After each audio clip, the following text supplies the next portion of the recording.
크리스천 헤럴드 애청자 여러분 안녕하십니까? 영혼의 쉼터 이 시간 진행의 정영철 인사드립니다. 크리스천 헤럴드는 신문을 시작으로 라디오, 이제는 공중파 채널인 18.88을 통해 텔레비전으로도 함께 하실 수 있습니다. 이 시간에 방송되는 모든 목사님들의 설교를 인터넷 웹사이트 www.chtv1888.org를 통해 다시 들으실 수 있습니다. 하루를 귀한 말씀과 찬양으로 마감하시는 시간 되시기 바랍니다. 이 시간은 프레이즈 교회의 계시록 강의 시간입니다. 오늘은 계시록 1장의 말씀을 본문으로 계시의 전달이란 제목의 하나님의 말씀 전해주시겠습니다. 많은 은혜 되시기 바랍니다. 자, 시작하겠습니다. 계시록 1장 1절에서 20절까지의 말씀, 계시의 전달이라고 하는 그런 부분입니다. 제가 어제 세미나 할 때도 말씀을 드렸지만 계시록은 7인, 7나팔, 7대접이라고 하는 시간적 순서대로 흘러갑니다. 7인, 7나팔, 7대접. 그럼 7인, 7나팔, 7대접, 생전 처음 들어보신 분도 계실 거예요. 이게 대체 무슨 얘기인가 하시는 분이 계실 텐데, 계시록은 1장부터 22장까지 시간 순으로 이렇게 가는 부분이 있어요. 그건 뭐냐면, 미리 잠깐 볼까요? 하나님 우편에 하나님이 보좌에 앉으셔서 손에다가 이렇게 하고 두루마리 형태로 되어 있는 계시를, 어떤 메시지를, 성부 하나님의 메시지를 여기 들고 계십니다. 이렇게 메시지를 들고 계시고, 이 메시지가, 두루마리가 이렇게 펼쳐진 상태, 요거 펼쳐진 거, 이게 뭐냐면 여기 계시록의 말씀이에요. 무슨 얘기인지 아시겠죠? 그런데 지금 어떤 형태냐면 성부 하나님이 이걸 오른손에 이렇게 들고 계세요. 그럼 이 계시가 오픈이 됐나요? 안 됐나요? 안 됐죠. 그런데 거기에다가 또 이 계시의 책이 7개의 2인으로, 뭐 옛날에 이거 절대로 다른 사람들이 보면 안 되는 거 할 때 2인 이렇게 녹여가지고 쭉 찍어 놓는 거 있죠. 그런 형태, 어떤 형태가 될지 모르겠어요. 그러니까 하나님의 인이겠죠. 그 인이 7개가 여기에 쫙 찍혀 있는 거예요. 그러니까 아무나 이거 못 본다 그 얘기예요. 못 듣는다. 그래서 이 사명을 누가 받냐면 사도 요한이 이 메시지를 전해라 라는 사명을 받습니다. 오늘 1장 1절이 그거잖아요. 예수 그리스도의 계시라. 이것은 하나님께서 성부 하나님께서 속히 일어나야 할 것들을 자신의 종들에게 보여주시려고 그분께 주신 거래요. 이건 제가 흠정역으로 지금 보는 겁니다. 흠정역. 그분이 누굴까요? 예수 그리스도. 성자 하나님께 이걸 주신 거예요. 성부 하나님이 이걸 왜 주셨냐면, 이걸 자신의 종들에게 이렇게 보여주려고 종들에게 직접 안 주시고 누구에게 주신 거라고요? 성자 하나님, 예수님께 주신 거예요. 그랬더니 예수님께서 이거를 자신의 천사들에게 주셨어요. 그리고 천사들은 이걸 받아서 요한에게 준 거예요. 그리고 요한은 이걸 받아서 이제 누굴 줘야 돼요? 각 교회, 성도들에게 줘야죠. 계시의 흐름이 그렇게 돼 있다, 그 얘기예요. 요 흐름을 잘 이해를 하시는 게 중요합니다. 왜 중요하냐면, 여기 단어 번역한다든지 계시록을 번역한다든지 할 때 요 계시의 흐름을 잘못 알면 번역본들이 이상하게 번역이 돼 있어요. 예를 들어 볼까요? 계시록 2장을 볼게요. 이게 흠정역이에요. 자, 에베소 교회 천사에게 편지하라 이랬어요. 그럼 뭐가 이상하죠?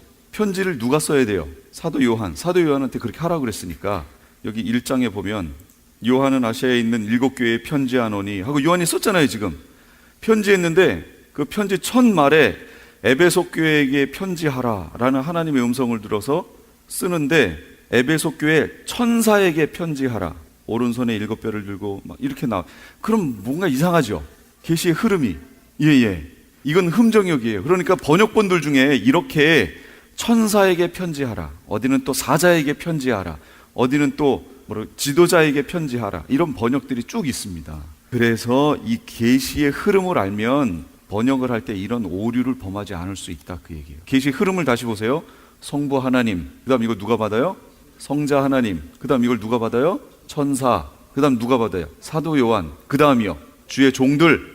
그 다음이 교회, 성도들. 이렇게 가죠. 그러니까 사도 요한 다음엔 누가 받아야 돼요? 교회의 종들이 받아야죠. 그럼 여기 에베소 교회에 누구라고 해야 돼요? 말이 종들이라고. 에베소 교회의 하나님의 종들, 또는 에베소 교회의 지도자, 또는 하나님의 교회의 사자, 이렇게 가야 되겠죠. 그래서 실제 이 천사라는 단어가 앙겔로스라고 되어 있습니다. 이 앙겔로스라는 말은 소식을 전하는 자라는 뜻이에요. 그러니까 이 앙겔로스라는 말 자체가 천사라는 뜻이 아니고 원 뜻이 소식을 전하는 자라는 뜻이에요. 그럼 소식을 전하는데 하늘에서 직접 하나님의 말씀을 받아 이렇게 전하는 자들은 누구예요? 천사죠.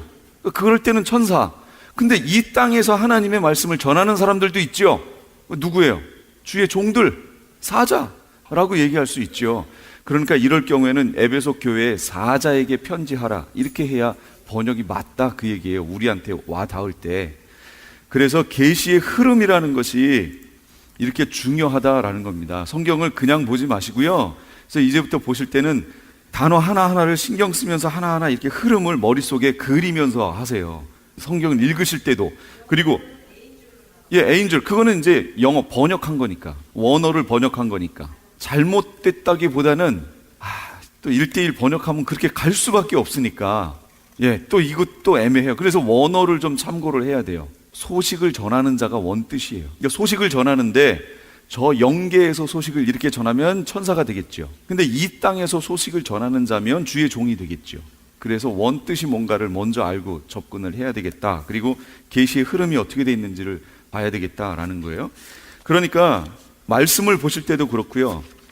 예를 들면 예배 시간에 주기도문을 외울 때도 마치 주기도문이 기독교인들의 주문처럼 돼 있잖아요. 주기도문이 아니라 기도는 빠지고 주문이 돼 있잖아요. 하늘에 계신 우리 아버지 이름이 거룩히 여김을 받으시고, 자, 주기도문하고 마치겠습니다. 하늘에 계신 우리 아버지, 누가 빨리 하는지 아멘 하고 딱 끝나죠. 그럼 기도 아니죠. 주문이죠. 그거는. 주기도문 외울 때도 하늘에 계신 우리 아버지 하면 내 머릿속으로 하늘에 계신 아버지요 하고 그리고요. 그러면 이게 말이 빨라질 수가 없어요. 일일이 그걸 그려가면서 기도하면서 해야 되니까. 우리가 우리에게 죄 지은 자를 사하여 준 것, 막 말 빨리 하는 게 아니라 우리가 우리에게 죄 지은 자를 하면서 그 사람 떠올려야죠. 그런 사건을 내가 정말 용서했는지를 보면서 기도해야죠. 그래야 기도죠. 그래서 주기도문 막 빨리 하면 전 막 이상해요. 주문 외운다고 생각이 들어요. 그래서 주기도문 저는 되도록이면 빨리 안 외우려고 합니다. 제가 속으로 이렇게 그리면서 이렇게 외웁니다. 말씀도 그래요. 그래서 말씀 하나하나 읽으실 때도 그 형상을 이렇게 그려가면서 하세요. 여기 보시면 3절 같은 경우 이 예언의 말씀을 읽는 자와 듣는 자와 그 가운데 기록한 것을 지키는 자는 복이 있나니 때가 가까움이라. 그냥 넘어가지 마시고요. 영상을 그려보세요. 읽는 자와, 좀 제가 읽었어요. 듣는 자, 이게 원래는 원어는 듣는 자들과예요. 그러니까 이런 번역의 이런 차이들이, 그래서 제가 왔다 갔다 볼 수밖에 없는 거예요. 읽는 자와 듣고 그 안에 기록된 그것들을 지키는 자들은 하고 나왔잖아요. 또 여기는 이게 맞아요. 그려보세요. 읽는 자와 듣는 자들과 그 가운데 기록된 것을 지키는 자들이 복이 있다. 그러면 이 모습이 어때요? 읽는 자는 단수로 돼 있거든요. 한 사람이 읽고 다른 사람들이 듣고, 들은 회중이 말씀대로 살고 하는 모습이 여기 그려지지요. 이게 회당에서 유대인들이 주로 이 당시는 처음에는 회당에서 복음이 전해지기 시작했으니까 회당에 가면 누군가가 앞에 나와서 쫙 두루마리를 펴서 읽잖아요. 이런 광경을 그릴 수 있다, 그런 얘기예요. 그러니까 성경을 그냥 읽지 마시고 이런 것들을 보시면서 지금 성경이 이렇게 돼 있구나, 이렇게 돼 있구나, 이걸 한번 주님이 우리에게 지혜를 주셨으니까 그려가면서 한번 보세요. 자, 계시의 전달, 계시록 1장 1절 이제 본론으로 돌아갑니다. 교재로 가시면 성부 하나님이 쓰셔서 성자 하나님께 주시고, 성자 하나님은 천사에게 주고, 천사는 사도 요한에게 주고, 사도 요한은 교회의 사자에게 주고, 교회의 사자는 성도들에게 준다. 이게 계시의 전달이에요. 그런데 성부 하나님, 성자 하나님, 천사, 사도 요한까지는 잘 갔어요. 잘 갔습니다. 근데 교회의 사자에게 사도 요한이 줬을까요, 안 줬을까요? 줬지요. 줬으니까 여기 성경이 기록되어 있잖아요. 줬잖아요, 여기에 성경책에. 제가 이러니까 또 아무것도 없는 줄로 아세요. 여기 줬잖아요. 제가 태블릿을 이럴 수 없어서 그냥 줬다고 이랬는데 뭘 줬나 그리고 막 보시더라고요. 지금 보니까 주셨잖아요. 이 성경에 요한이 줬는데 그게 어디서 끝났다고요? 교회 사자들 선에서 딱 끝나버렸어요. 그리고 교회 사자들도 계시록 부분을 잘 안 건드려요. 안 만져요. 이게 큰 문제라는 겁니다. 정말로 큰 문제예요. 영화를 봐도 서론이 있고 나중에 결론이 있는데, 책을 보더라도 서론이 있으면 결론이 있는데, 반드시 있는데, 이 모든 역사의 서론격에 해당하는 건 창세기, 그 다음에 결론은 이렇게 난다라고 하는 게 계시록. 근데 이걸 안 봐요. 그러니까 이 서론에 이게 왔던 게 어떻게 결말이 나는지를 모르는 거죠. 그리고 그 안에 있는 거는, 결론이 안 난 부분에 있는 안에 있는 거는 내가 어떻게 봐도 상관없어요. 이건 엎어치나 대치나 해석이 다 돼요. 그러니까 결론은 어디서 봐야 되냐면 계시록에 가서 결론을 보고 그걸 거기에 맞게 해석해야죠. 이게 결론이니까 결론을 보고 여기에 맞춰서 성경을 이렇게 해석해야 되는데, 얘를 싹 빼버리니까 여기에서 서로 다 자기가 원하는 대로, 자기 소견에 옳은 대로 해석하는 거예요. 그래서 어제도 저는 너무 안타까웠습니다. 주로 이런 내용을 누가 못 받느냐? 누가 못 받을까요? 성도들이 못 받을까요? 목회자가 못 받을까요? 목회자들이 못 받습니다. 왜 못 받아요? 자기께 들어가 있어서. 아니요. 내게 들어가 있어서. 나만의 어떤 틀이 딱 잡혀 있기 때문에, 컵에 물이 들어가 있는데 다른 걸 집어넣으려면 이 물을 빼야 들어갈 거 아니에요. 근데 기존에 들어와 있는 게 있으니까 이게 안 되는 거예요. 아무리 봐도 안 빠져요. 막말로 이렇게 표현하자고요? 제가 어제 구원을 잃을 수도 있습니다 라고 표현했죠. 근데 이 표현을 바꿔야 될까요? 이게 참 위험합니다. 사실은 이게 일반 교회에서 그렇게 주장을 안 해요. 그렇게 주장을 안 해요. 저도 그렇게 배웠고 학교에서. 근데 그 부분을 제가 이 성경을, 계시록을 보면서 알고 나서 성경을 보는 데마다 그게 나오는 걸 어떻게 해요? 진짜로 보는 데마다 나와요. 그러니 이거 얘기를 안 할 수도 없고, 제가 사람 비유 맞추려고 하는 것도 아니고, 사람 비유 맞춰서 저한테 뭐 들어오는 것도 없고, 제가 하나님이 저도 그렇게 생각했는데 말씀을 보니까 그게 아니구나를 깨닫게 하셔서 그걸 말씀하게 하시는 건데, 그렇게 안 할 수도 없고, 다 양보했어요. 그래서 누가 한 번 구원은 영원한 구원이다 라고 얘기하는 사람이 있고, 기존에 그렇게들 얘기하죠. 제가 말하는 식으로 구원을 잃을 수도 있습니다 라고 지금 얘기했어요. 두 가지가 있는데 뭐가 정답인지 모르겠다고 치자고요. 그러면 저는 이걸 말하겠어요. 그렇지 않나요? 구원을 잃을 수도 있습니다 라는 걸 말하겠어요. 이걸 선포해서 성도들이 듣고, 내 삶이 잘못되면 구원을 잃을 수도 있구나를 깨닫고 삶을 다듬었어요. 하나님이 보시기에 아름답게 만들어 갔어요. 근데 천국에 딱 갔는데 한 번 구원은 영원한 구원이네, 하나님이 그렇게 결정하셨어요. 그럼 그 사람 어떨까요? 문제 없죠. 살면서도 삶을 깨끗하게 했으니까. 근데 이쪽에 있는 사람은 한 번 구원은 영원한 구원이라고 생각해버렸어요. 그리고 삶을 맘대로 살았어요. 내가 어떻게 살아도 나는 구원 얻는다고, 한 번 구원 얻었으니까 끝까지 간다고 생각했어요. 그렇게 신앙생활 하다가 막 살다가 주님 앞에 딱 갔는데 그게 아니고 구원을 잃을 수도 있었다라는 것이 그때 가서 밝혀져 버렸어요. 그럼 이 사람은 어떻게 될까요? 구원을 잃지요.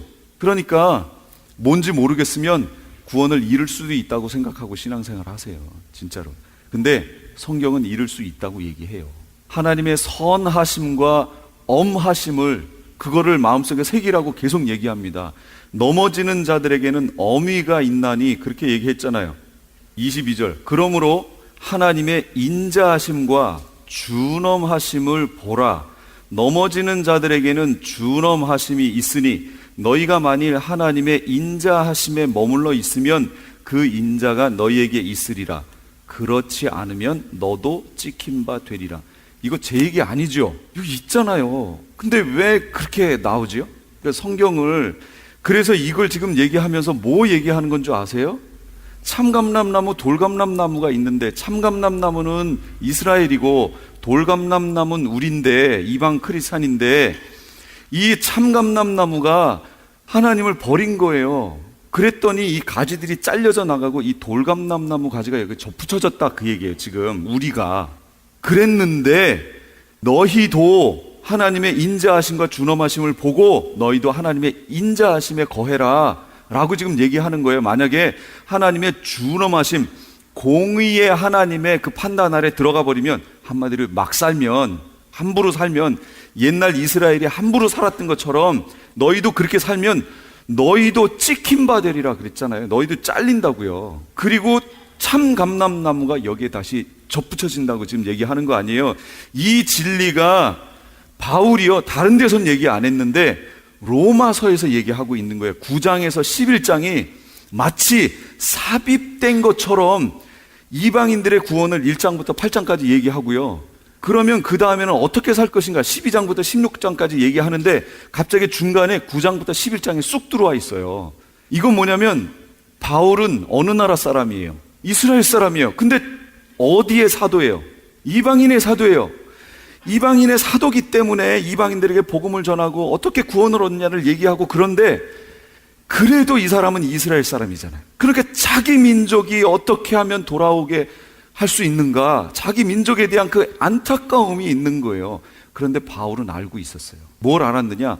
이스라엘이 나중에 돌아올 것이라는 걸 알았던 거예요. 그래서 우리 보러, 이방인 크리스찬인 우리 보러 너희가 자긍하지 말라 이렇게 얘기하는 거예요. 이스라엘이 찍힌 바 되고 너희가 구원을 얻었다고 이스라엘에 대해서 함부로 생각하고 그렇지 내가 더 우등하지 이렇게 이스라엘에 대해서 반응하지 말라 그 얘기예요.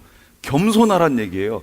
이스라엘이 왜 찍혔냐 그 얘기예요. 이들도 하나님의 말씀을 지키지 않으니까 찍혀버렸다 그 얘기예요. 그러니까 너희 이방인들도 이스라엘이 행했던 것하고 똑같이 행하면 너희도 찍혀버린다 그 얘기예요. 그리고 이스라엘이 여기 접붙여진다 그 얘기입니다. 근데 이게 역사적으로 지금 시대가 그 시대인 거예요. 지금 시대가. 그러니까 이방 크리스찬들에게는 겸손하고 정말 거룩한 삶을 살라고 지금 선포가 돼야 되는 거예요. 이스라엘이 회복되는 모습을 보면 볼수록, 회복이 되면 될수록 뭘 보는 거예요?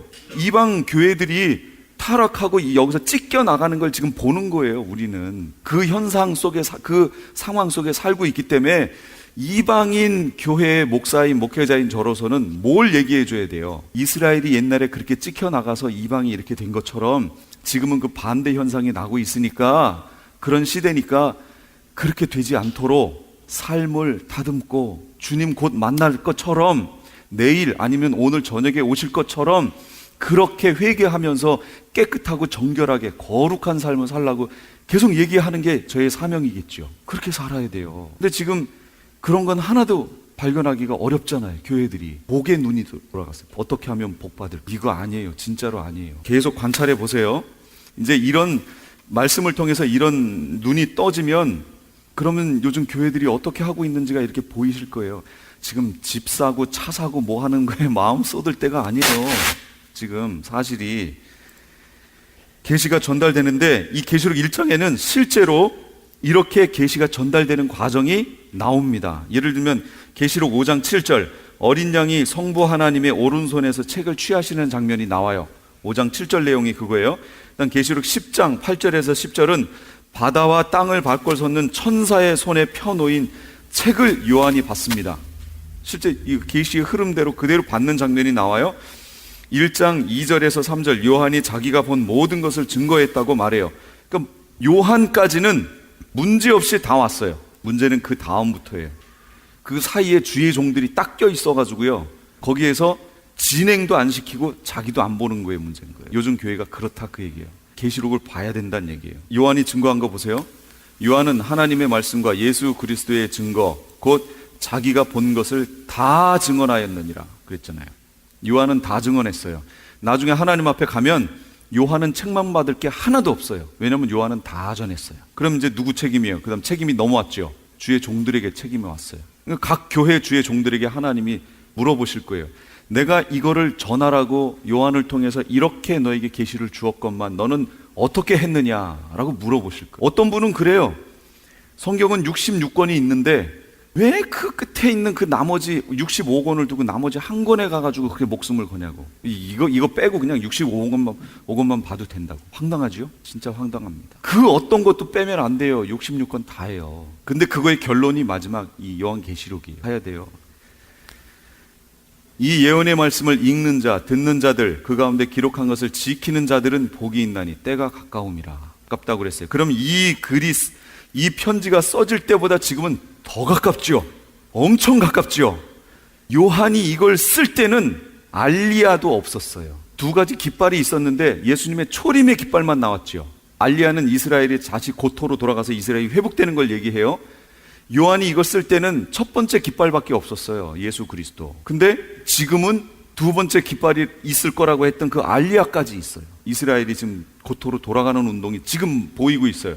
그러니 얼마나 가깝냐 그 얘기예요. 진짜 가깝습니다. 이스라엘은 인류 역사에 준 시간표입니다. 시간표예요. 그래서 이스라엘을 잘 봐야 한다고 계속 얘기하는 겁니다. 예수님의 재림의 모습을 한번 볼까요? 1장 7절. 볼지어다 내가 그가 구름을 타고 오시리라. 각 사람의 눈이 그를 보겠고 그를 찌른 자들도 볼 것이요 땅에 있는 모든 족속이 그로 말미암아 애곡하리니 그러하리라. 예수님이 어떻게 오신다고요? 구름 타고 오시는데 각 사람의 눈이 그를 보겠고 이렇게 나왔어요. 그럼 구름 타고 오시는 예수님을 밑에서 이렇게 볼 자들이 있다는 거죠. 그러면 그걸 이렇게 보는 사람이 복된 사람일까요? 아니면 예수님과 함께 그 구름 속에서 같이 오는 사람이 복된 사람일까요? 함께 오셔야 돼요. 함께. 이방인 중에서 이스라엘 빼고 이방인 중에서 오시는 모습을 이렇게 보면 그 사람은 저주받은 거예요. 그렇게 아시면 돼요. 이스라엘은 아예 밑에서 보게 돼 있어요. 그러니까 그건 빼고라고 그랬지. 제가 이스라엘은 빼고 이방인들 중에 오시는 예수님을 밑에서 이렇게 보면 그 사람은 안 돼요. 그럼 이방인 크리스찬들 중에 그때까지 남아있는 사람은 어떻게 예수님을 맞을까요? 휴거되어 공중에 올라가서 주님을 맞고 같이 내려오는 거예요. 이 흐름이 이해가 되셨어요? 그걸 알고 보세요. 이스라엘은 처음부터 휴거 안 해요. 스가랴 아예 그냥 처음부터 보여드릴게요. 그냥 그날에, 그래서 선지서에 가셔서 그날, 여호와의 날, 그날 되게 많죠. 여기도 또 그날의 여호와께서 이런 걸 쭉 보시면 100%는 아니지만 여기 같은 경우 여호와의 날이 이르리라, 날에 그날 그렇게 나오면 밑도 끝도 없이 그날 이렇게 나오면 그날은 예수님이 오시는 날이에요. 그걸 얘기하는 거예요. 그리고 천년왕국이, 메시아 왕국이 시작되는 그때를 얘기하는 거예요. 지금 우리가 살고 있는 여기를 얘기하는 게 아니에요.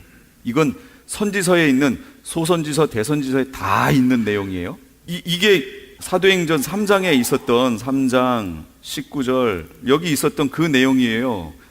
그러므로 너희가 하나님이 영원 전부터 거룩한 선지자들의 입을 통하여 말씀하신 바 만물을 회복하실 때, 이게 그때인 거예요. 메시아 왕국, 천년왕국 때 예수님 내려오시는 그때를 얘기하는 거예요. 모든 선지자들은 이때를 예언했다는 거예요. 그러니까 우리가 선지자들이 쓴 걸 딱 보면 이때를 말한 거구나 라고 보면 돼요. 그냥 지금도 이 스가랴도 지금 그때를 얘기하고 있는 겁니다. 스가랴가 지금 얘기한 걸 보세요. 그날에 그의 발이 누굴까요? 예수님 발이 예루살렘 앞 동쪽 감람산에 서실 것이요. 감람산으로 내려오세요. 감람산은 그때 어떻게 되냐면 한 가운데가 동서로 갈라져요. 감람산이 이렇게 있으면, 성지순례 하신 분 계신가요? 하셨어요? 감람산 가보셨어요? 감람산이 되게 크진 않죠. 작지요? 예. 그 감람산에 보세요. 그 감람산에 하늘에 있던 사람들하고 밑에 있는 사람 다 모여야 되는데 모일 수 있겠어요? 어림도 없죠. 어림도 없으니까 그 가운데가 동서로 갈라져 버려요. 감람산이 동서로 갈라져 버려요. 그냥 쫙. 그래서 큰 골짜기가 돼요. 그 다음 산 절반은 북쪽으로 이동을 해버려요. 산 절반은 또 남쪽으로 이동을 해요. 그 산 골짜기는 아셀까지 이를지라 너희가 그 산 골짜기로 도망하라고 그랬잖아요. 그 조그만 감람산이 갈라지고 쫙 되면서 어마어마한 크기의 공간이 돼버리는 거예요. 그러니까 첫째 부활을 한 순교자들의 무리와 여기 휴거대에 올라간 우리가 같이 예수님하고 거기로 내려오는 거죠. 그러니까 거기 공간에 설 수 있는 거예요. 그렇게 돼 있어요. 근데 여기로 왜 피하라고요? 산 골짜기로 왜 도망하래요? 여기 이스라엘 사람들이에요. 이스라엘 사람들을 보러 왜 거기로 도망해요? 이때가 무슨 때냐면 아마겟돈 전쟁이 벌어지는 때예요. 지금 아마겟돈 전쟁이면 7년 환란 끝이잖아요. 끝부분에 이제 아마겟돈 전쟁이 벌어지면서 이스라엘에 3분의 2가 되는 사람들은 7년 환란을 거치며 다 죽어요. 지금 알리야 하면서 저 이스라엘로 들어간 사람들 있죠? 총 들어간 사람의 3분의 2는 다 죽습니다. 유브라데 전쟁, 아마겟돈 전쟁으로 다 죽어요. 3분의 1만 남아요. 그 1 남은 사람들에 대한 얘기가 여기 뒤에 있어요. 내가 그 3분의 1을 불 가운데 던져 은같이 연단하며 금같이 시험할 것이라. 그들이 내 이름을 부르리니 내가 들을 것이며 나는 말하기를 이는 내 백성이라 할 것이요 그들은 말하기를 여호와는 내 하나님이시라 하리라. 이스라엘의 남은 3분의 1이 완전히 정금과 같이 돼서 하나님 앞에 서는데, 어떻게 서냐면 감람산으로 내려오시는 예수님을 바라보며 그 산으로 도망해서 거기서 맞이하는 거예요. 유대인들이 내려오시는 예수님을 봅니다. 볼지어다 그가 구름을 타고 오시리라. 각 사람의 눈이 그를 보겠고 그를 찌른 자들도 볼 것이요 그를 찌른 자들도 볼 것이요 그랬어요. 그럼 그를 찌른 자가 누구예요? 예수님 죽인 사람들 몇 명이 죽였는데요. 그를 찌른 자들이 누군가 볼게요. 스가랴 12장 10절. 내가 다윗의 집과 예루살렘 주민에게 은총과 간구하는 심령을 부어주리니 그들이 그 찌른 바 그를 바라보고 그를 위하여 애통하기를. 누가 보는 거예요? 누가 지금 찔렀다고 나와요 여기에? 이스라엘이 찔렀다고요. 예수님을 이스라엘이 찔렀다고요. 그리고 자기들이 찌른, 그러니까 이 번역을 또 다른 걸로 해드릴게요. 그들이 곧 자기들이 찌른 나를 바라보고 그랬죠. 여기서 나는 누굴까요? 예수님. 그들은 누굴까요?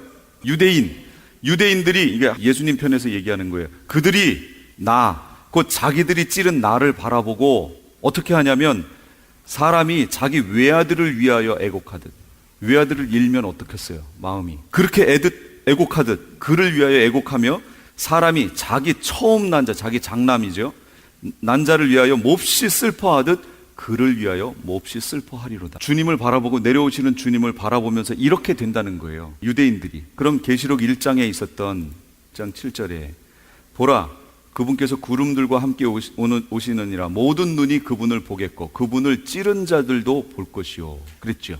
유대인들이 본다 그 얘기예요. 그러면 유대인들은 휴거가 될까요 안 될까요? 안 된다는 얘기죠. 밑에서 보고 있잖아요. 지금 땅의 모든 족속이 그분으로 인하여 통곡하리니 참으로 그러하리라. 이 통곡하는 게 달라요. 땅의 모든 족속이 통곡하는 거하고 이스라엘이 통곡하는 거하고는 다릅니다. 땅에 있는 다른 사람들은 보고서 진짜였네 이런 거예요. 진짜네, 진짜 하나님이 계셨었네, 예수님이 진짜 있네, 오신다는 거 진짜네. 근데 어떻게 된 거예요? 때는 늦었어요. 끝났어요.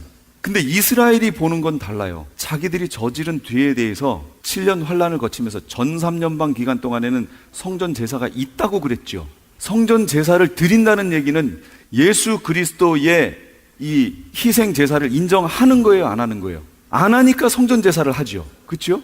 예. 그거는 전 3년반 기간 동안에 예수님을 메시아를 인정 안 한다 그 얘기예요, 유대인들이. 근데 적그리스도가 후 3년반 시작하면서 제사와 예물을 폐한다고 그랬죠. 폐하는 순간 이걸 했던 사람들이 마치 이 적그리스도를 그리스도로 착각하고 있었거든요.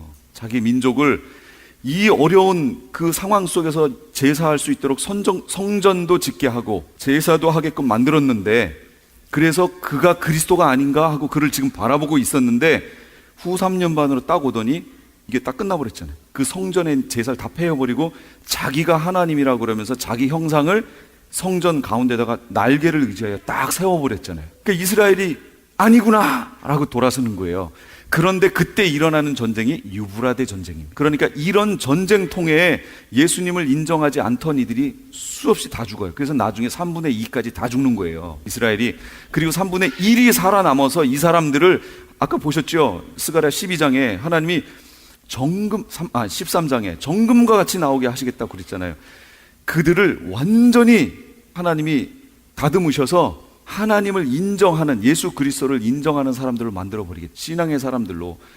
그렇게 하고 있는데 예수님이 오시는 거예요. 그 최종 지점에 가서 오셨는데, 그때 오실 때 예수님이 그냥 오시는 게 아니라 그들에게 성령을 부어주시잖아요, 이스라엘에게. 그러니까 회개가 일어나는 거예요. 이 통곡이 일어나는 거죠. 그러니 그 앞에서 마치 어떻게 애통하고 어떻게 통곡하냐면 자기 하나밖에 없는 아들을 잃은 자처럼 통곡한대요. 그렇게 주님을 바라보면서 통곡하는 거예요. 회개하는 거예요. 그래서 어제도 다 세미나 할 때 보셨죠? 죄가 언제 말소된다고 그랬어요. 제가 예수님 재림하실 때 말소된다고 그랬잖아요. 그 절기를 통해서도 다 보여드렸죠. 이때 모든 죄가 말소되는 거예요. 그래서 깨끗해지는 거예요. 그리고 주님 맞이하는 거고, 그렇게 내려오신 주께서 온 땅을 다스리는 왕이 되시리니, 그때 이제 내려오셔서 왕이 되신 거예요. 그 날에는 한 주만 계시며 그분의 이름도 하나만 있으리라. 이제 전 세계의 왕이 누가 된 거예요? 예수님이 되신 거예요. 왕이 됐으니까 이때부터 메시아 왕국이 시작되는 거죠. 그렇죠?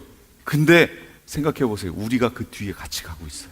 그거 생각해 보세요. 주님이 가자 하고 내려오시는데, 백마 타고 내려오시는데 저 뒤편에 우리도 같이 있는 거예요. 그 무리 속에 내가 얼마나 영광스러워요. 2단계로 가셔야죠.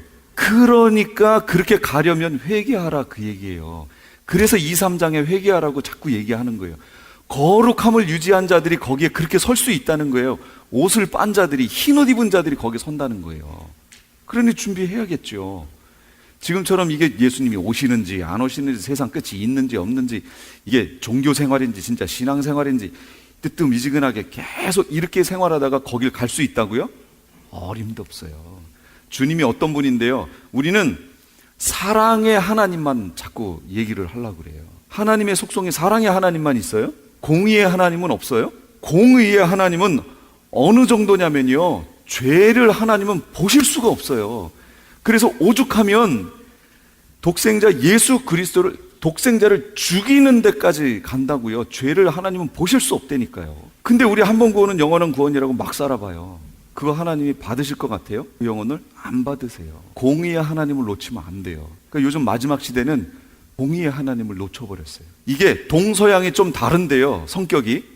동양은 공의의 하나님을 더 많이 생각했었습니다. 동양적 사고가 그렇죠. 서양은 사랑의 하나님을 많이 생각했어요. 그래서 책을 쓴 사람들이, 서양 사람들이 주로 책을 쓰면 사랑의 하나님에 관련된 책을 많이 쓰고요, 동양은 공의의 하나님에 대한 책을 많이 썼는데, 요게 동양에 이게 이제 시대가 완전히 이게 뭐 하루권 안으로 다 들어오고 이러다 보니까, 그리고 주로 서양에서 공부한 사람들이 동양으로 많이 들어가잖아요. 한국도 그렇잖아요. 교수들이 다 유럽이라든지 이런 데 미국에 와서 공부하고 한국으로 들어가서 교수가 되잖아요. 그러다 보니까 어떻게 됐냐면 사랑의 하나님만 받는 거예요, 지금. 그래서 교회들도 사랑의 하나님만 자꾸 얘기해요. 공의의 하나님이 없어졌어요. 그래서 동양권에 있는 이 어떤 학문적인 이런 깊이가 더 있어서 이 서양에 있던 사람들이 여기 와서 공부해서 글로 갔으면 공의의 하나님을 더 봤을 텐데, 이게 시대가 그렇게 돼버렸어요. 근데 이렇게 가다 보니까 문제는 방종으로 빠지는 거예요, 지금 전 세계가. 그러니까 요 흐름을 잘 보시고 따라가시라, 그 얘기예요. 그러니까 우리는 공의의 하나님, 사랑의 하나님 두 개를 똑같이 놓고 봐야 돼요. 그러니까 사랑의 하나님만 얘기해서 함부로 했다간 큰일 난다, 그 얘기죠. 공의의 하나님을 꼭 보셔야 됩니다. 애곡하는 자들이 누구냐? 다윗집과 예루살렘 거민들이다. 아까 보셨죠? 그 다음에 스가랴 13장 1절에 죄와 더러움을 씻는 샘이 열리기 때문에, 죄와 더러움을 씻는 샘이 열리기 때문에, 회개를 얘기하지요. 회개, 이게 열리기 때문에 그래서 통곡이 일어날 수밖에 없어요.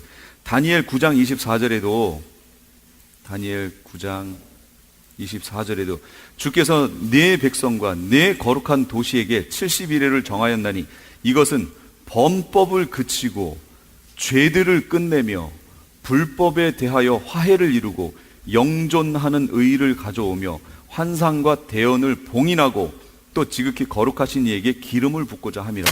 70일에로 기한을 정했는데 70일에로 기한을 정한 이유가 뭐냐면, 그 70일에가 끝나면 그 다음부터는 범법이 없어요. 죄를 끝내요. 불법에 대해서 화해를 이루고요, 하나님과. 영존하는 영원한 의를 가져오고 환상과 대언을 끝내요. 없어요. 더 이상 없어요. 그리고 지극히 거룩한 이에게 기름을 붓고자 함이라. 뭐 얘기한다는 거예요? 메시아가 왕으로 오신다, 그 얘기예요. 70일에로 기한을 정한 이유는 그 다음에 메시아 왕국이 이어지기 때문인 거예요. 70일에 중에 우리가 지금 장차를 살고 있고, 장차 기간에 있을 일이 예수님의 초림과 알리하였고 그 다음에 오는 게 한 일에 7년 환란이 있고 그 다음에 메시아 왕국이 시작되잖아요. 지금 흐름이 이렇게 되는 것, 어제 세미나 오신 분들은 쭉 연결되니까 이제 아실 텐데, 우리 교회 성도님들은 또 이거 안 들으셨잖아. 그러니 또 이거 그래도 넘어갈 거예요, 그냥.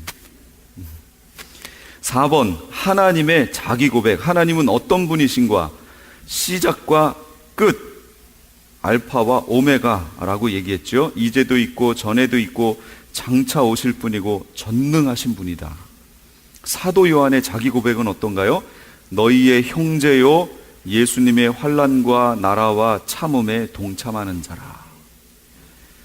그래서 우리도 형제가 되려면 교회 안에서 서로 형제가 됐다라는 얘기는 이 공통된 고백을 하는 자들이 형제입니다. 예수님의 환난에 동참하는 자들이 형제인 거예요.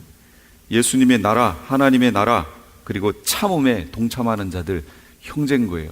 지금 우리가 형제라고 불릴 수 있는 이유는 이것 때문에 모였기 때문이에요. 그런데 지금 우리가 환난을 안 보잖아요. 지금 교회 안에서도 환난 받으면 저 사람 뭐 잘못했지, 이렇게 돼.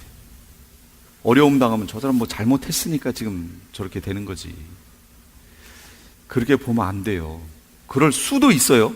그럴 수도 있지만 복음을 지키려다가 그럴 수도 있어요. 기꺼이 이 세상에서 당하는 거 손해, 내가 믿음대로 살기 위해서 그거 손해보기로 감수하고 결정했기 때문에 그렇게 됐을 수도 있어요. 그러니까 함부로 잘못됐다고 네가 뭔가 잘못했으니까 그런 거지 이러지 마세요. 그 아픔에 그냥 동참해 주면 돼요. 그럼 형제가 되는 거고 자매가 되는 겁니다. 자, 반모라는 섬에 이제 갔습니다. 여기는 유배된 거죠. 왜 여기 유배됐냐면 기록 1장 9절에 하나님의 말씀 그리고 예수의 증거 때문에 그걸 증거하다가 여기에 잡혀가서 유배된 거예요. 그런데 이 사도 요한이 주의 날이면 무슨 날인 줄 아세요? 요일로 치면 일요일이에요. 주의 날이. 여기 제가 뭐 안식일 뭐 이런 거 구별하려고 하는 것이 아니라 실제 여기서 주의 날이라고 했던 그 날은 일요일을 얘기합니다. 주일 얘기해요. 이 날에 뭘 하려고 했냐면 구별을 했어요. 사도 요한이. 나 또한 너희 형제 환난 예수 그리스도의 왕국과 인내에 동참하는 자라. 내가 하나님 말씀과 예수 그리스도의 증언으로 인해 반모라는 섬에 있었는데 내가 주의 날에 성령 안에 있을 때에 내 뒤에서 나팔 소리 같은 큰 음성을 들었는데, 성령 안에 있었어요. 주의 날에 감동이 돼서 성령 안에 뭐 하고 있었는지 모르겠지만 감격해서 주님과 교제하고 있었겠죠, 어쩌면. 그러고 있는데 갑자기 뒤에서 나팔 소리 같은 큰 음성이 납니다. 그래서 이게 뭐지? 하고 탁 돌아봅니다. 그 돌아봤더니 11절에 이르시기를 나는 알파와 오메가요 처음과 마지막이라. 네가 보는 것을 책에 기록하여 아시아에 있는 7 교회 곧 에베소, 서머나, 버가모, 두아디라, 사데, 빌라델비아, 라도기아 교회에 보내라 하시더라. 내가 돌아서서 나와 말씀하신 그 음성을 알아보려고 했어요. 그랬더니 돌아설 때 내가 7 금 등잔대를 봤대요. 이런 장면이 지금 나오는 겁니다. 주의 날을 구별할 줄 알아야 돼요. 거룩이라는 말이 의미가 뭘까요? 거룩. 그건 구별한다라는 얘기예요. 거룩은 구별한다예요. 시간도요. 시간에 대해서도 거룩하셔야 되고 물질에 대해서도 거룩하셔야 되고요. 내 삶에 있는 모든 것에 대해서 거룩하셔야 돼요. 그래서 하나님이 물질에 대해서 거룩하라고 우리에게 제정해 주신 게 있죠. 뭐예요?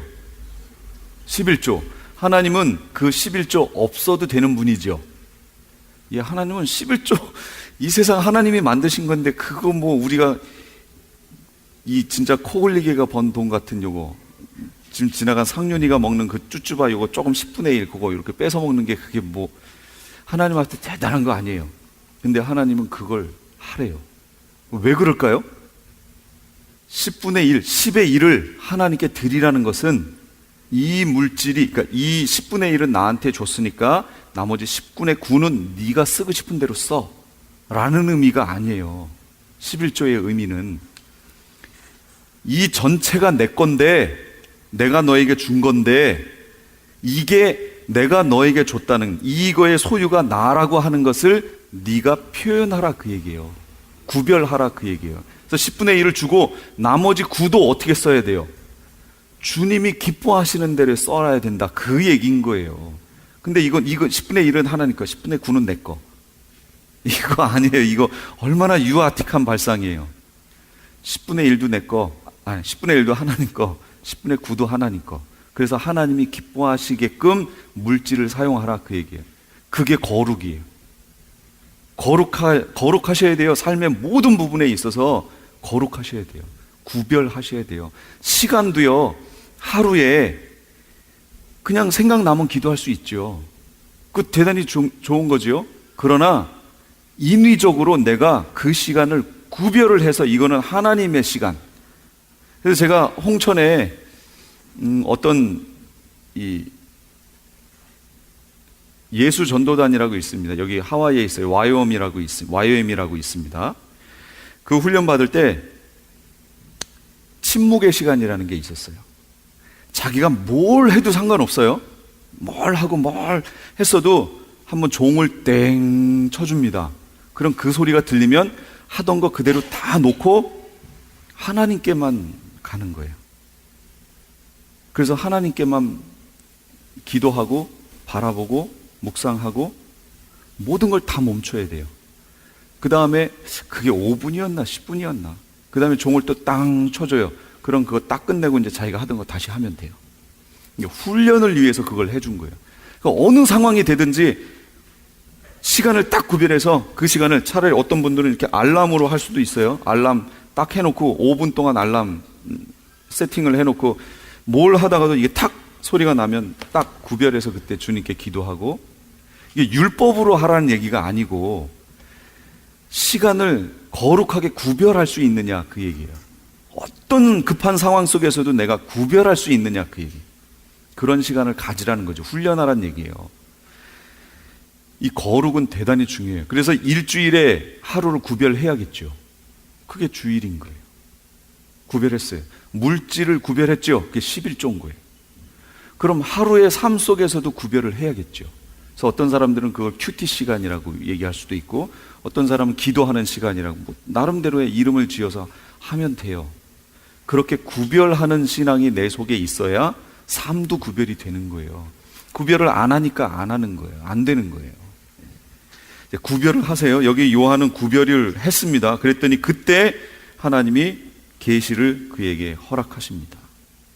요한이 받은 명령은 보셨죠? 1장 11절에서 19절 보는 것을 책에 써서 7 교회에 보내라 이렇게 있어요. 제가 거기 교재에 본 것이 뭐냐? 본 것은 과거, 이제 있는 일은 현재, 장차 될 일은 미래 이렇게 표현을 해놨어요. 그럼 사도 요한이 본 것이 뭐냐? 1장하고 4장, 5장을 본 겁니다. 하나님의 형상, 하나님의 모습, 하나님이 어떻게 계신가 그걸 본 거예요. 이제 있는 일은 뭐예요? 그건 교회 얘기예요. 교회, 7 교회 얘기, 2장, 3장 얘기. 그 다음에 장차 될 일, 6장부터 22장은 뭐예요? 그게 7인, 7나팔, 7대접 얘기예요. 그게 6장부터 22장까지가.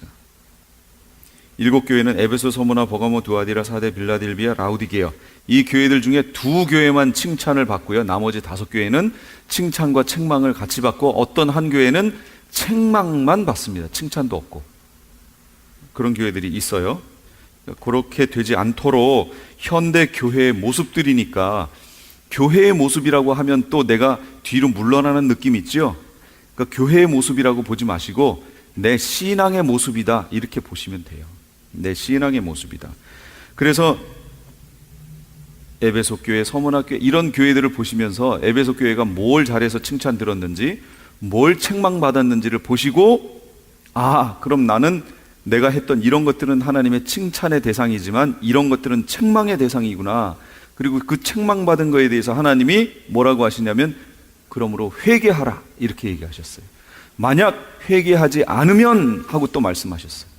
그 내용들을 이제 앞으로 다음 주에 볼 겁니다. 그 내용들을 잘 보시고 이걸 아예 표를 나름대로 각자 7교회의 얘기를 표를 딱 만들어서 칭찬받은 거, 책망받은 거, 하나님이 거기에 대해서 뭐라고 말씀하시는지, 권고하시는지 이걸 책상에다가 딱 놓고 그걸 자기의 신앙의 점검표로 사용하시면 돼요. 그러면 마지막을 준비하는 모습이 되는 거예요. 그게. 그렇게 하세요. 이 2장 3장이 제일 중요하다고 그랬습니다. 그럼 예수님은 자기를 뭐라고 고백했느냐? 역시 시작과 끝이라, 처음과 나중이라, 하나님과 동일한 고백이 나옵니다. 그 얘기는 예수님은 바로 하나님이시라 그 얘기입니다. 삼위 하나님을 말씀해 주는 거고, 산자다 이렇게 얘기해요. 살았다는 얘기는 전에 죽었었다 그 얘기죠. 부활했다. 그러니까 정확히 이분이 바로 예전에 역사 속에, 우리 인류의 역사 속에 들어오셨던 그 예수님이라는 것을 쉽게 알 수 있죠. 8번 보겠습니다. 왜 사망과 음부의 열쇠를 가졌다라고 얘기하느냐? 이거 베드로에게 주실 때는 천국 열쇠를 주셨거든요. 근데 여기 계시록에 보면 사망과 음부의 열쇠를 가졌다고 표현이 나옵니다. 이건 왜 그럴까요? 초림하셨을 때의 예수님의 모습은 속죄와 구속, 한마디로 재물 되시기 위해 오신 거예요. 그걸 통해서 천국문이 열리는 거잖아요. 그 천국 열쇠를 주는 거고, 재림하실 예수님은요 심판하러 오시는 거예요. 왕으로서 심판을 하기 위해 오시기 때문에 사망과 음부의 열쇠를 가졌다 이렇게 표현하는 겁니다. 이 얘기가 이해되세요? 그 다음에 계시록에 비밀이 나옵니다. 계시록 1장 20절에 7별의 비밀과 7촛대의 비밀이 거기 나옵니다. 그럼 7교회는 뭐였느냐? 제일 밑에 나오지요. 내가 본 내 오른손에 있는 7별과 7금 등잔대의 신비라. 7별은 7교회의 천사들이요. 이러면 말이 될까요? 안 될까요? 아까 처음부터 계셨던 분들 7교회의 천사들이요. 이렇게 번역하면 어떻게 돼요? 안 되죠. 어떻게 번역해야 돼요? 7교회의 사자요. 그렇게 번역하는 게 낫다 그 얘기입니다. 왜냐하면 계시의 흐름을 봤을 때 천사들이요 그러면 이건 뭔가 좀 이상하다는 얘기죠. 7별은 7교회의 사자요, 7촛대는 7교회니라. 그런데 이게 지금 어디 있냐면 그의 오른손에, 예수님의 오른손에 7별이 있고, 예수님의 오른손에 7별이 있고, 그 다음에 이 예수님은 어디를 다니시냐면 7등잔대 사이를 거니시고 계세요. 촛대 사이에 인자 같은 이가 발에 끌리는 옷을 입고 가슴에 금띠를 띠고, 촛대 사이에 인자 같은 이가, 7촛대 사이에 예수님이 이렇게 다니시는데 그 오른손을 보니까 7별을 잡고 다니세요. 그럼 7별이 뭐라고 그랬어요? 교회의 사자, 7교회의 사자. 이 사자들을 주님이 잡고 그 7교회를 다니시는 거예요. 그럼 우리 교회의 사자를 누가 붙들고 계신 거예요? 예수님이 붙들고 계시고 교회에 예수님이 교회를 돌보고 계신 거예요. 이렇게. 그 모습이에요. 그러니까 교회의 사자를 함부로 했다가는 누구를 함부로 하는 거와 똑같아요? 예수님을 함부로 하는 거하고 똑같습니다. 이게 영적인 질서예요. 그 사람이 막 대단한 사람이라고 제가 교회의 사자가 대단한 하여튼 그런 사람이라고 얘기하는 게 아니고, 하나님이 영계에서 정해놓은 교회 안에 영적인 질서를 얘기하는 거예요. 그래서 제가 여기 처음 왔을 때 일을 하는데 어떤 목사님이 그 얘기를 해주시는 거예요. 여기가 어떤 곳인 줄 아냐고 그러세요. 그러면서 그분이 여기가 어떤 곳인데요? 그랬더니 어느 날 목사님 한 분이 새벽 기도를 끝났는데 안수 집사님 한 분이, 목사님 교회 키 갖고 계신가요? 예. 그러니까 그럼 주세요. 딱 주니까 자 안녕히 가세요. 그날로 목사님 쫓겨났대요. 여기가 그런 곳이래요. 그래서 제가 깜짝 놀라니까 뭘 그걸 갖고 깜짝 놀라냐고. 어느 교회는 안수 집사님인가 장로님이 오셔가지고 맞고 나갈래, 그냥 나갈래. 그래가지고 목사님이 그날로 집에 와서 짐 싸고 그냥 동부로 가셨대요. 동부에서 큰 교회 하신대요, 그분이. 그러니까 그 사람은 여기 나와 있는 이 하나님의 사자를 예수님이 지키고 계시고 교회를 거니고 계시는 그 영적인 그 상황을 이 사람이 안다는 거예요, 모른다는 거예요? 모르는 거죠. 이 사람이 지금 이 교회의 사자를 그렇게 대우했다는 것은 누굴 그렇게 대우한 거예요? 예수님을. 그러면 예수님을 그렇게 대우하면 예수님이 그 사람을, 그래, 그 목사 원래 좀 문제가 좀 있더라, 뭐 설교가 왜 그래, 네가 잘했어 내 도구로 사용된 거야, 그러실 것 같아요? 그렇지 않습니다. 절대로 그렇지 않습니다. 지금까지 LA 한인타운에 있는 프레이즈 교회의 요한계시록 강의였습니다. 오늘 말씀의 뒷부분은 내일 저녁 11시 반에 들으실 수 있습니다.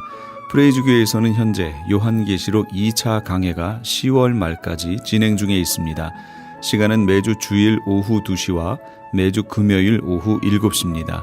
요한계시록 강해를 듣기 원하시는 성도님들은 2668 웨스트 피커 블루바드, 피커와 캔모어가 만나는 곳에 있는 프레이즈 교회로 오시거나 전화 213-700-9833 213지역 700-9833번으로 문의하시기 바랍니다.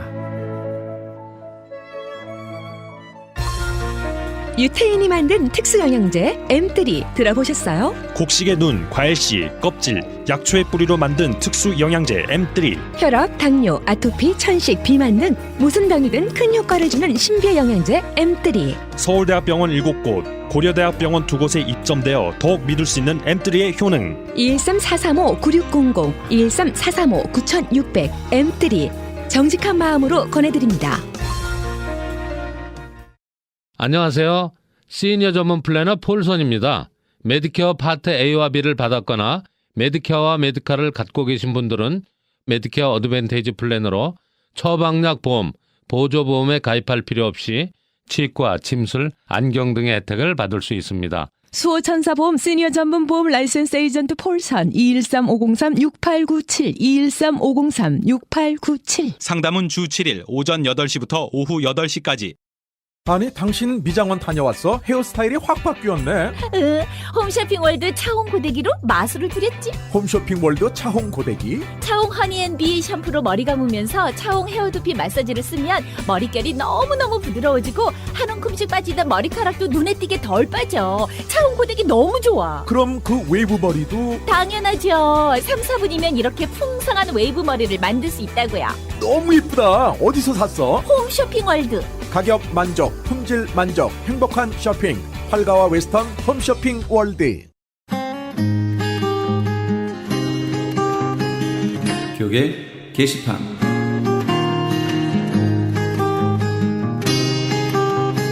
아이오와주의 아이오와시티에 위치한 온누리 침례교회에서 담임 목사를 청빙합니다. 5년 이상 목회 경험이 있으시고 미국 체류 및 취업에 결격 사유가 없으시거나 청빙 즉시 종교비자 신청이 가능한 분이어야 합니다. 교단은 침례교 신학교를 졸업하셨거나 남침례교단 가입에 결격 사유가 없으셔야 합니다. 그 외 기타 자세한 사항 및 제출 서류에 관한 문의는 크리스천 헤럴드 홈페이지 CHTV1888.org에서 확인하시기 바랍니다. CHTV 18.88 창립 1주년 및 크리스천 헤럴드 39주년을 기념하여 아름다운 가을밤을 수놓을 찬양제가 열립니다. 일시는 10월 2일 주일 오후 6시 30분이며 장소는 나성 한인교회입니다. 좀 더 자세한 문의는 크리스천 헤럴드 전화 213-353-0777 213지역 353-0777번으로 하시기 바랍니다. 생명의 전화 상담 봉사로 사역하실 분들을 찾습니다. 힘든 이민 생활에 지쳐 슬픔과 외로움 속에 빠져 있는 분들에게 전화로 삶의 희망과 용기를 주실 분들을 모십니다. 생명의 전화에서는 오는 9월 제20기 상담 봉사원 훈련 세미나를 준비했습니다. 고통받는 이웃을 돕는 일에 참여를 원하시는 분들은 오는 9월 13일부터 10월 27일까지 매주 화요일과 목요일 저녁 7시부터 10시까지 진행되는 세미나에 참석하시기 바랍니다. 모집 인원은 선착순 30명이며 약간의 참가비가 있습니다. 자세한 내용은 생명의 전화 213-480-0691, 213-480-0691으로 문의하시기 바랍니다. LA 한인타운에 있는 프레이즈 교회에서 매주 주일 오후 2시와 매주 금요일 오후 7시에 요한계시록 2차 강해가 10월 말까지 진행됩니다. 이방 교회와 대체 신앙으로 인해 가려진 이스라엘과는 어떤 관계가 있는가? 우리가 왜 이스라엘을 알아야 하는가?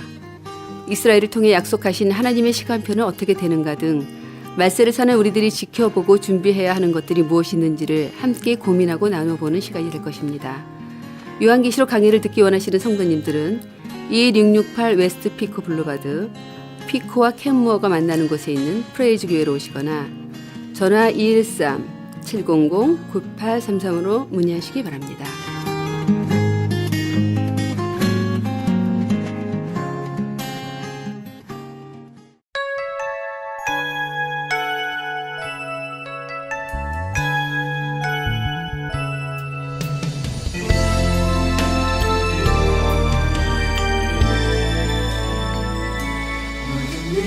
(1989년 6월 12일자) 뉴스위크에 흑암의 권세로부터 살아나온 한 중국인의 얘기가 실렸습니다. 그는 공포의 문화혁명 때 감옥에 갇혔습니다. 하루는 너무 고통스러워 살아날 희망이 없을 것 같아 자살할 것을 결심했습니다.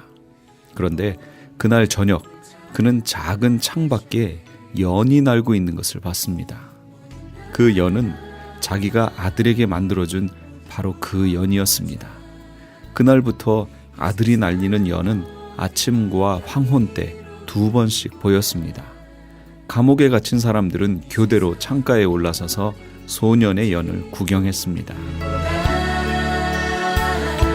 이 사람은 내 아들이 나를 기다리고 있다라는 생각을 하며 죽음의 감옥에서 기어이 살아남아야겠다는 결심을 하게 됐다고 합니다. 소망이 있으면 살 수 있습니다. 소망은 그 소망을 가진 사람을 부끄럽게 하지 않습니다. 소망이 없는 것이 부끄러운 것이겠지요. 나에게는 소망이 있는가? 소망 중에서도 하나님 나라에 대한 소망이 있는가?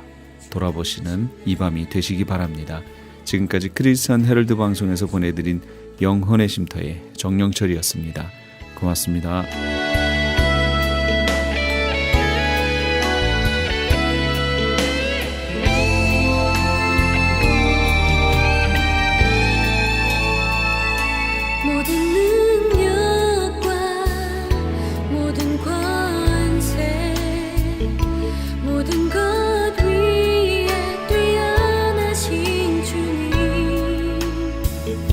세상이 증량할 수 없는 지혜로 모든 만물 창조하셨네. 모든 나라와 모든 보좌 이 세상 모든 경이로움보다 이 세상 값진 보물보다 더 귀하신 나의 주님